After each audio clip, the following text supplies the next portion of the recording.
Hi guys, this is Preeti and you are watching Easy Way to Learn with Preeti.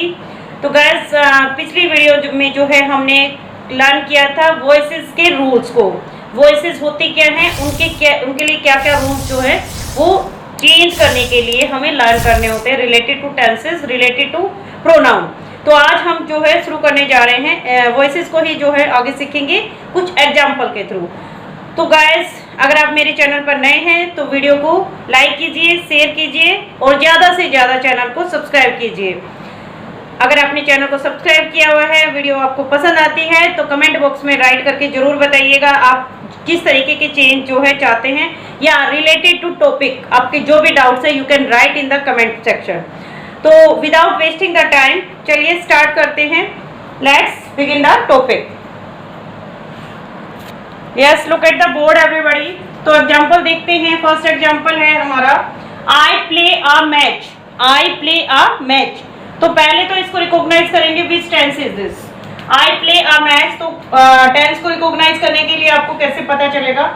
First इसमें देखिए what is subject. Subject is I and what is verb? Play. Play जो है V1 है, first form है। तो first form कहाँ आती है? First form always come in present indefinite tense and it is our object. तो it means it's present indefinite tense. तो सबसे फर्स्ट आपको क्या पहचान करनी है? What is subject, what is verb and what is object. Okay, इनके according आपको जो है वर्ब से ही पता चल जाएगा which tense is this. तो present indefinite tense को चेंज करने के लिए हम क्या यूज करेंगे? तो सबसे फर्स्ट तो आपका सब्जेक्ट जो है ऑब्जेक्ट की जगह चला जाएगा, ऑब्जेक्ट आ जाएगा सब्जेक्ट के प्लेस पे। तो कैसे लिखेंगे हम? आ मैच, आ मैच, ये सिंगुलर है तो हमारी हेल्पिंग वर्ब क्या आएगी यहाँ पर? Is am are. कौन सी हेल्पिंग वर्ब आएगी? Is am are. क्यों आएगी ये प्रेजेंट इंडेफिनिट टेंस का रूल है कि जब आप प्रेजेंट इंडेफिनिट टेंस को वॉइस में चेंज करते हैं then we use is am are. Is for singular, am with I and are with plural. A match तो it is singular, a match is. Play की ऑलवेज यूज V3, वर्ब की third form use होती है voices के अंदर जब हम active voice से पैसिव वॉइस बनाते हैं। A match is played. और जब सब्जेक्ट को ऑब्जेक्ट बनाया जाता है तो उससे पहले बाय लगाएंगे, बाय प्रपोजिशन ऐड करेंगे। बाय आई का क्या प्रोनाउन बनेगा? मी। इस तरीके से ये चेंज किया जाता है। A match is played by me. Very good. It is the example of present indefinite tense. Next है he played a match. He played a match. देखिए यहाँ पर ये सब्जेक्ट है हमारा, it is verb. Which verb form? Yes, V2 second form. It's object. क्या है ये? ऑब्जेक्ट। तो it means it is past indefinite tense. Which tense is this? Past indefinite tense. तो इसको किस तरीके से चेंज करेंगे? ऑब्जेक्ट आ जाएगा first, a match. Okay, it's past indefinite ना। पास्ट इंडेफिनिट में क्या हेल्पिंग वर्ब यूज करते हैं हम? Was verb. कौन सी हेल्पिंग वर्ब यूज करेंगे? Was verb. मतलब जो आपका टेंस है उससे जस्ट नेक्स्ट कौन सा टेंस आता है उसकी हेल्पिंग वर्ब यूज करेंगे अगर आपको दूसरे तरीके से याद करना है तो। आ मैच सिंगुलर है, was. A match was. Play played played. Second form भी सेम होती है और थर्ड फॉर्म भी सेम होती है। Was played by. ही का चेंज हो जाएगा हिम में, he change into him. A match was played by him. Okay. Next is I will play a match. I will play a match. Same as here, I subject will play verb a match object. तो सबसे first हम पहले tense को recognise करेंगे। Which tense is this? Future indefinite. Yes, it's future indefinite. Will shall always come in future indefinite tense. Okay. A match will। अब जो है cell का यूज जो है वो टेंसेस में रिमूव हो चुका है according to new policy. Now shall is only used in auxiliary verb. A match will be played, will be played by me. इस तरीके से हम इसको चेंज करेंगे। यहाँ तक अगर आपको कोई भी डाउट है, please write in the comment section और you can take the screenshot of this. Now we will do more example of this in negative sentences. Yes, I do not like this dress. I do not like this dress. तो यहाँ पर जो है do not, it's negative helping verb of present indefinite tense. Present indefinite में आपका आता है do and does, right? Do for plural and does for singular. I do not like this book. I do not like this book. तो यहाँ पर आप सबसे first तो ऑब्जेक्ट देखिए, सब्जेक्ट देखिए, वर्ब देखिए। अब जो है हमारा ऑब्जेक्ट सब्जेक्ट बन जाएगा दिस ड्रेस, इसको आप नेगेटिव में ही रखेंगे। दिस ड्रेस सिंगुलर है, this dress is not, like third form like, by I change into me, right, very good. I did not like this dress. It's past negative, past indefinite negative. Same as this dress was not liked by me. Liked by me. I will not like this dress. It's future indefinite tense. Future indefinite tense. Yes, this dress will come first. Object है ये हमारा, subject बन जाएगा। This dress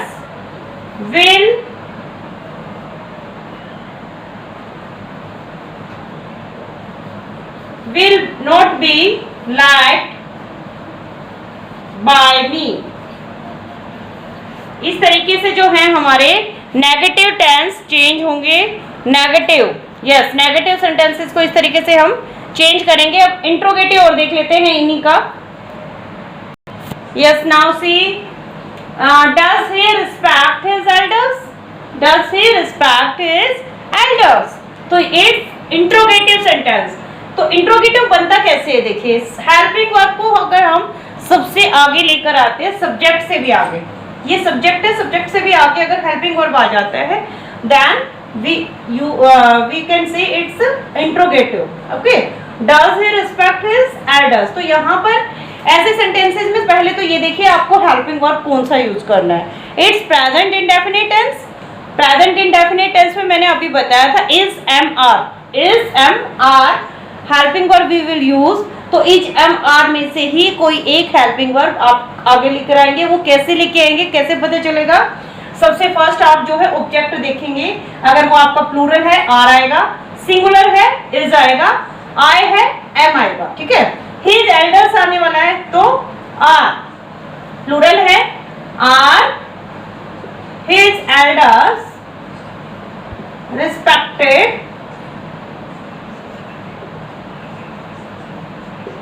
by him, he changed into him. Are his elders respected by him? It's interrogative, तो interrogative का interrogative ही रहा, right? Did he respect his elders? Did he respect his elders? तो यहाँ पर आपकी helping verb कौन सी आएगी? Was and were. Okay? helping verb का ध्यान रखना है आपको। His elders, it's plural, तो plural के साथ were his elders respected by him. Clear? Interrogation, sign of interrogation will use. Will he respect his elders? Will his elders be respected? Will his elders be respected by him? Clear? इस तरीके से आपकी जो है helping verb आएंगे and these are the examples of interrogation. Okay, interrogation. So you can take the screenshot. Now look at the board. Now we are going to doing the examples of in continuous tense. Okay, continuous tenses के example हम कर रहे हैं. She is speaking the truth. She is speaking the truth. तो first आप देखिए, सबसे first हमेशा ही ध्यान रखिए subject को recognize कीजिए, then verb, then object. It's present continuous tense. Present continuous tense में सबसे first आप क्या लेके आएंगे? Object को सबसे आगे लेके आएंगे the truth. The truth. It's singular. Singular के साथ is. ये देखिए जहां पर आपको verb first form plus ING मिल जाए, जहां भी verb first form plus ING मिल जाए वहां पर आप बीइंग लगाएंगे. Okay, clear? ये ध्यान रखना है. कॉन्टिन्यूअस टेंसेस में बीइंग जरूर आएगा हेल्पिंग वर्ब के साथ. Is, being, speak, spoke, spoken, spoken by her, she change into her. Clear? He was not teasing you. He was not teasing you. So here subject, verb, object. He was not. It's negative tense. Okay. You change into same you. You का you रहता है. मैंने अभी बताया भी pronoun को, कल भी समझाया था मैंने. It and you. No change. Okay. You were. You were not teased. Tease की जो वर्ब होती है वो क्या चेंज होगी बताइए. टीज को किस में चेंज करते हैं? Tease, teased. Yes, write in the comment section fast. देखिए tease, tease, tease. He, you are not tease, TEASAD. बहुत सारी वर्ब हमारी ऐसी हैं जिनमें आप AD लगाते हैं. Second and third form same रहती है आपकी. Okay, you are not teased by him, he changed into him. So don't be confused. सबसे फर्स्ट तो आप वर्ब लर्न करेंगे, टेंसेस लर्न करेंगे. टेंसेस नहीं भी आते, so these are very easy. आपको हेल्पिंग वर्ब से ही पता चल जाएगा. Was he driving a car? Was he driving a car? यहाँ पर जो है एक इंटरोगेशन सेंटेंस, इंट्रोगेटिव सेंटेंस है, तो यहाँ पर हेल्पिंग वर्ब हमारा was driving. इट्स ये है आपका पास्ट कॉन्टिन्यूअस इंटरोगेशन. सो आपका इसी तरीके से चेंज होगा. आकार आगे आ जाएगा. आकार हमारा ऑब्जेक्ट है, सिंगुलर है, तो वो से ही स्टार्ट होगा. वोज आकार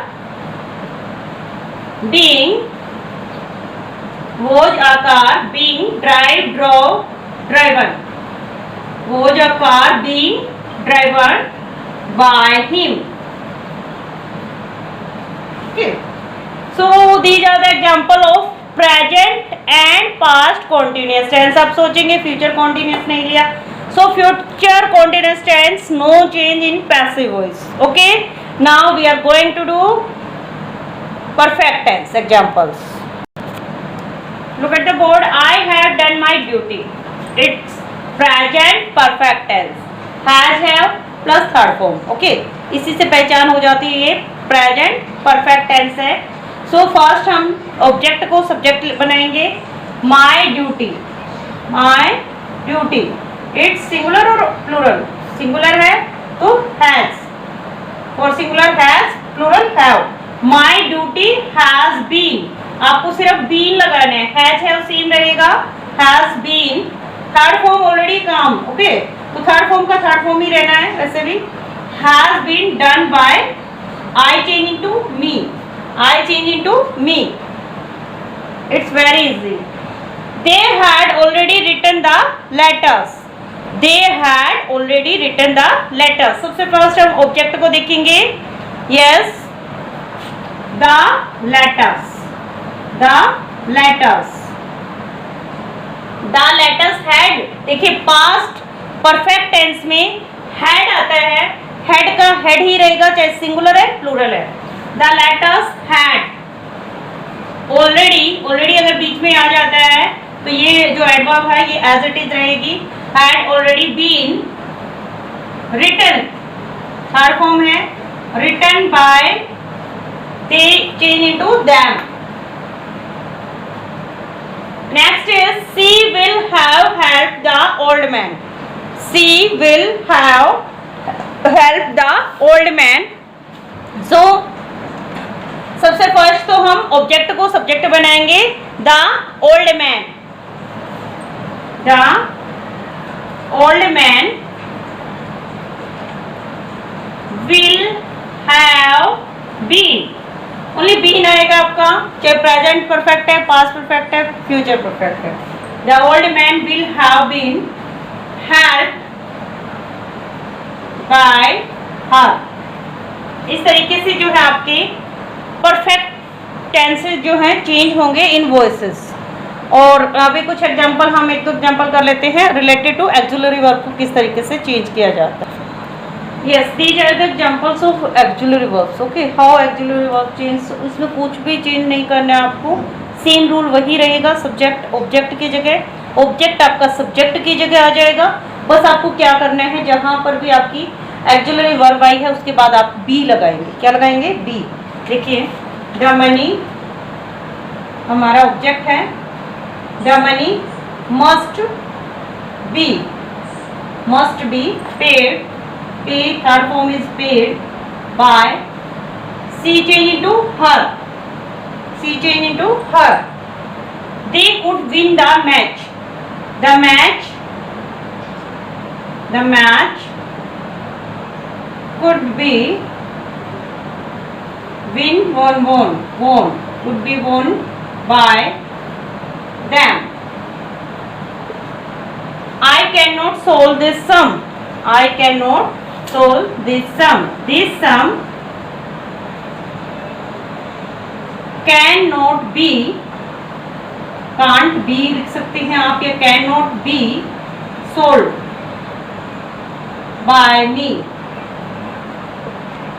right? So these are the examples of how we can change auxiliary verb in voices. So guys, ये था how we can change voices, active voice into passive voice. कैसे चेंज करते हैं, कहाँ पर जो है टेंस को किस तरीके से चेंज किया जाता है। नथिंग इज डिफिकल्ट, बल्कि मैं ये कहूँगी कि टेंसेस से भी ज़्यादा इजी वॉइस होते हैं। मुझे तो वॉइस ज़्यादा इजी लगते हैं as compare to tenses. Tenses को जब स्टार्टिंग में आप सीखते हैं फर्स्ट टाइम थोड़ा सा डिफिकल्ट होता है, बट इसमें एक तो ईजी आपके लिए ये हो गया कि टेंसेस जो है वो 12 होते हैं जिनको हम चेंज करते हैं, बट इन वॉइसेस 4 जो है वो डिडक्ट हो जाते हैं, 8 आपके चेंज होते हैं, तो कुछ भी डिफिकल्ट नहीं है। तो इनको जो है आपको किस तरीके से चेंज करना है, मैंने आपको बोला था कि जो मैंने एक स्ट्रक्चर बनवाया था टेंसेस का, वो हमने कल बनाया था, उसको आप लर्न कर लीजिए। उसके बाद आपको किसी भी तरीके को कोई भी एग्जांपल दे दिया जाए, आप इजीली उसको चेंज कर सकते हैं। तो कहाँ पर हमें नेगेटिव सेंटेंसेस को कैसे चेंज करना है, इंट्रोगेशन जो होता है, साइन ऑफ इंटेरोगेशन जहाँ आता है, इंट्रोगेटिव सेंटेंसेस को किस तरीके से चेंज किया जाएगा, तो वो कुछ एग्जांपल तो मैंने करवाए हैं अभी आपको। तो ज़्यादा से ज़्यादा जो है इन एग्जांपल्स को आप कीजिए। आपके पास कोई भी एक्सरसाइज बुक है किसी भी तरीके के, आप या फिर स्टूडेंट्स के भी ले सकते हैं। जो ये जो टॉपिक है वो टिल 10th क्लास आपका आता है, 4th 5th क्लास से स्टार्ट होकर 10th क्लास तक कंटिन्यू चलता है। तो वॉइसेस जो है इट्स वेरी इजी, और जो आपका न्यूज़पेपर रीडिंग में है उसमें भी आप कई जगह देख सकते हैं, पैसिव फॉर्म में आपको वॉइस मिलते हैं। और रीडिंग सेक्शन में भी आप इसको अगर कहीं पर भी आर्टिकल्स में यूज़ करते हैं तो इट्स ये जो एक तरह से कहते हैं कि लैंग्वेज को और ज़्यादा इम्प्रेसिव बनाने के लिए आप इस तरीके से वॉइसेस का इस्तेमाल कर सकते हैं। तो इट्स नॉट अ फोबिया, एक हवा नहीं बनाना है, इट्स वेरी इजी। आप जितना ज़्यादा इनका इस्तेमाल करेंगे आपके लिए उतना ही ज़्यादा बेनिफिशियल होगा। तो ज़्यादा से ज़्यादा वॉइसेस को लर्न कीजिए, और लर्न क्या करना है, इनको आप इस्तेमाल कीजिए। आप जितना ज़्यादा एग्जांपल करेंगे उतना ही आपको इजी भी लगेगा। So it's very easy. सबसे फर्स्ट तो अपने माइंड में सेट कर लीजिए, voices are very easy, very easy, very easy. तो आपको जो है कुछ एग्जाम्पल्स के थ्रू और करना पड़ेगा। उसके लिए आप कम से कम हर एक टेंस से रिलेटेड 20-30 जो है एग्जाम्पल कीजिए। जितना ज़्यादा आप एग्जाम्पल करेंगे आपके लिए वो टेंस क्लियर होता जाएगा, ठीक है। तो और आगे वैसे वॉइसेस का जो टॉपिक है वो क्लियर नहीं हुआ है, कंप्लीट नहीं हुआ है ये कह सकते हैं आप, क्योंकि इसमें WH फैमिली मेंबर्स भी आते हैं। WH फैमिली मेंबर्स को किस तरीके से हम यूज़ करते हैं इंट्रोगेटिव सेंटेंसेस में, कहाँ पर जैसे मैंने बताया था WH फैमिली मेंबर जहाँ आ जाता है ना, तो वहाँ वो सब्जेक्ट से भी पहले आता है, आपका सब्जेक्ट से पहले आता है।